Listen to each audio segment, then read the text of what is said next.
because you'll only have two things to think about at first. You'll have to think about the ball and the racket head. Now, if you're going to play properly, you must have a racket that's the right weight for you, not too heavy or too light, and one that you can grip comfortably. First, let's see just what it is you have to do when on the tennis court. To put it simply, you have to hit the ball over the net into the court on the other side. Of course, Dan was using his hand instead of a racket. If you had to hit a ball over the net using the palm of your hand, you'd also hit it in the same way, about here. To do the same thing with a racket, think of it as giving you a greater reach and a bigger hand. In other words, an extension to your arm. You keep the head of the racket at the same angle as you'd keep your hand if using that. Keeping this angle in mind, here's how to grip the racket. Imagine greeting an old friend and use what is called the shake hands grip. The palm of the hand lies against the back of the handle. Spreading the first finger slightly helps you control the racket head.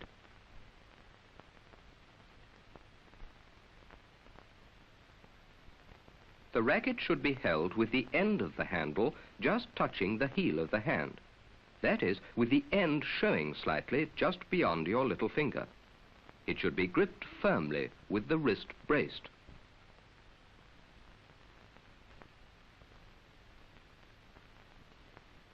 Even if you've never played tennis before, it's not difficult to get to the stage of these beginners.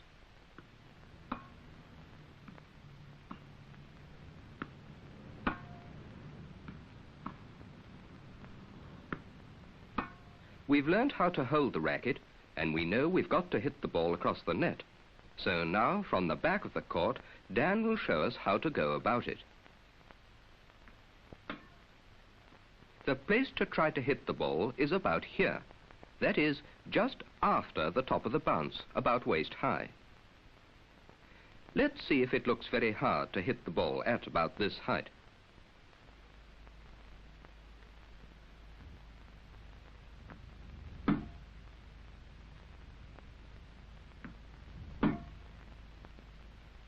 That didn't look too difficult, so let's see what it's like with the ball coming from the other side in actual play.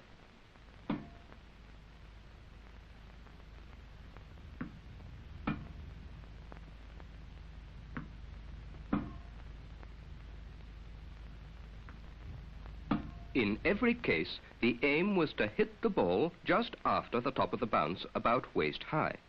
It may not be possible every time, but you should always try to hit the ball at the same point too, just after the top of the bounce, about waist high. We'll look at this in practice again, but remember, if you're going to hit the ball at the right moment, you must concentrate on it all the time.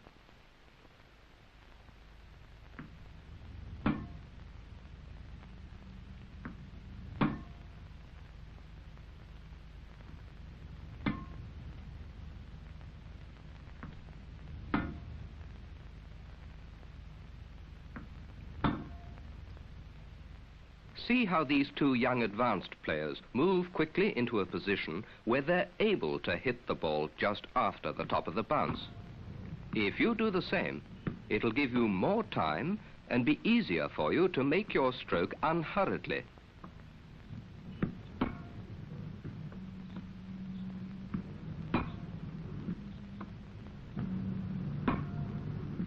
So to make things easier, remember, hit the ball just after the top of the bounce. Looking at these two again, we can see that they're doing more than merely hitting the ball just after the top of the bounce.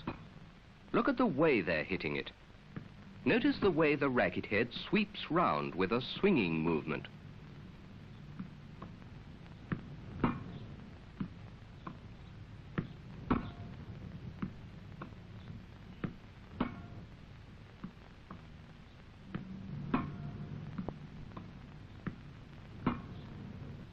Let's look at this action more closely with Dan.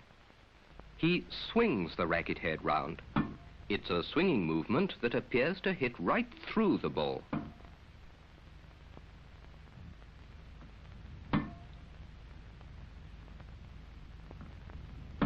Right from the start, try to hit the ball, as Dan shows us slowly, with a smooth, flowing, swinging movement.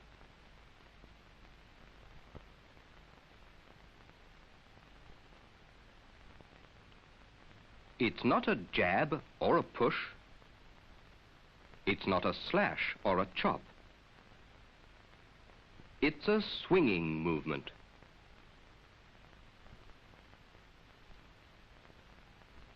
Here's something to help you understand the kind of movement you want to try to make when you start to play. With the ribbons attached to the racket head, see how they fly out, trailing behind when a swinging stroke is made.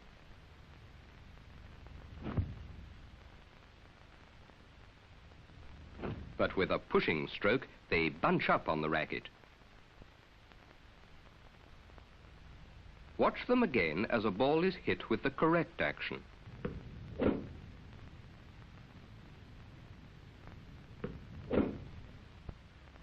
Of course, you don't want to go onto the court and play with ribbons on your racket.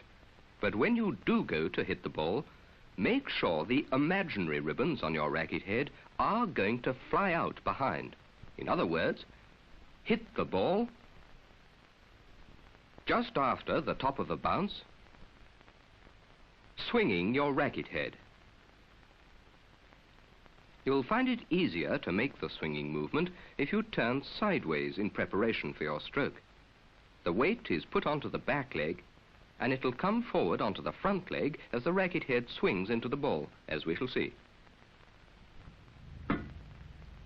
You turn a little sideways, hit the ball after the top of the bounce with a swing of the racket head. If you get yourself quickly into position so as to be able to do this comfortably, basically you'll be doing precisely what the championship players do in action. Look at one of the best players in the world, Ken Rosewall, practicing before a match.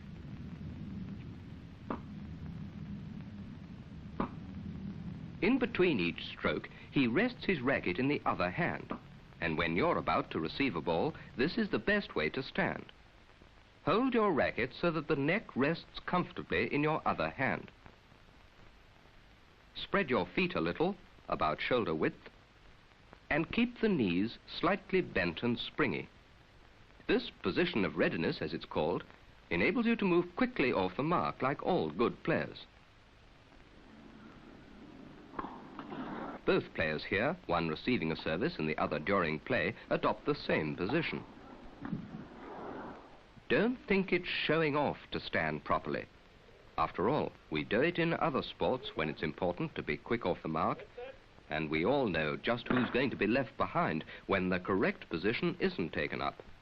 To be quick off the mark in getting to the right place for hitting the ball is half the battle in tennis. So adopt this position, alert and ready to spring into action. You've now seen enough to be able to go onto a court and have a go at playing a short rally. That is, keeping the ball in play, hitting it back 4 or 5 times in succession, like Dan here.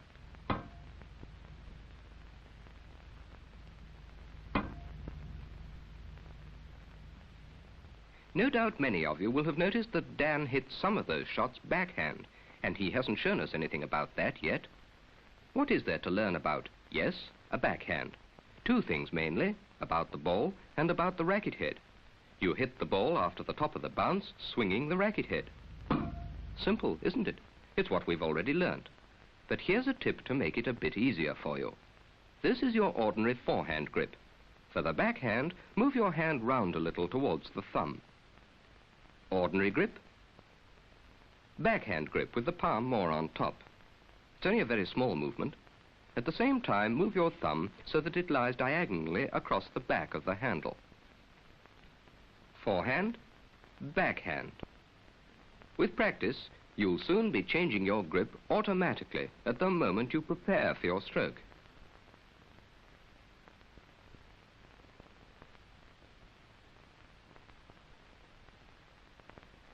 Don't shy away from the backhand. Remember what we've learned for the forehand. You hit the ball about waist high with a slight upward swing.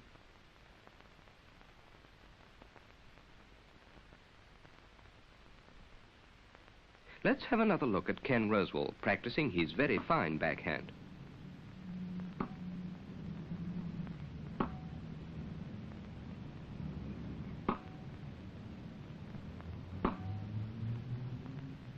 See how he turns sideways to prepare for his stroke. Note the upward swing of his racket head as he hits through the ball.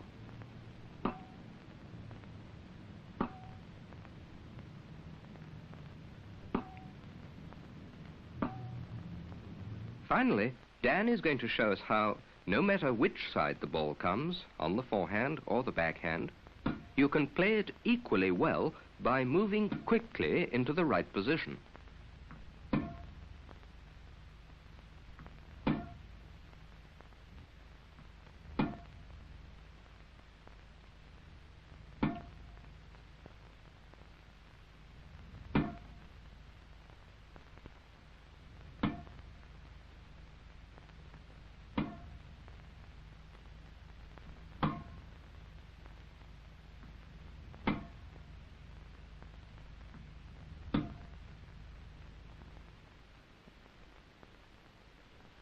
Well, there we are.